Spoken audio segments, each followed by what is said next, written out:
नई दिल्ली से बड़ी खबर जहां 2025 के उपराष्ट्रपति चुनाव के नतीजे आ गए हैं और इस बार भी सत्ता पक्ष ने अपनी ताकत का ऐसा प्रदर्शन किया है कि विपक्षी खेमे की पूरी रणनीति धरी की धरी रह गई। राष्ट्रीय जनतांत्रिक गठबंधन यानी एनडीए ने इस चुनाव में स्पष्ट बहुमत के साथ जीत दर्ज की है और इंडिया गठबंधन को पीछे छोड़ दिया है। नतीजों ने संसद की राजनीति का पूरा माहौल बदल दिया है और साफ कर दिया है कि सत्ता पक्ष की पकड़ फिलहाल विपक्ष से कहीं ज्यादा मजबूत है। इस चुनाव में लोकसभा और राज्यसभा मिलाकर कुल 781 सांसदों की भागीदारी तय थी, लेकिन एक लोकसभा सीट और 6 राज्यसभा सीटें खाली होने की वजह से यह संख्या घटकर 774 रह गई।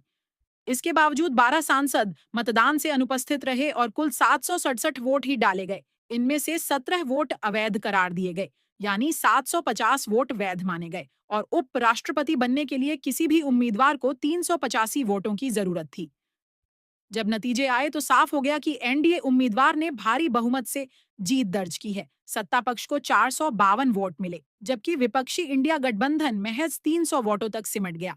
एनडीए की जीत का अंतर 50 वोट का रहा और विपक्ष बहुमत से पूरे 85 वोट पीछे रह गया।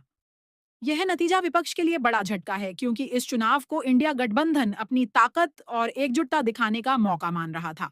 इस बार खास बात यह रही कि तीन दलों ने खुद को मतदान से अलग रखा।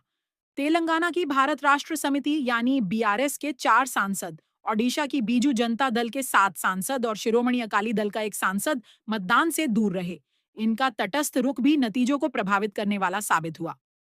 राजनीतिक गलियारों में अब यही चर्चा है कि यह जीत सिर्फ उपराष्ट्रपति चुनाव तक सीमित नहीं है, बल्कि आने वाले वक्त के राजनीतिक समीकरणों की झलक भी है। संसद में एनडीए की मजबूती साफ दिखाई दे रही है और विपक्ष की कमजोरियां भी उजागर हो गई हैं।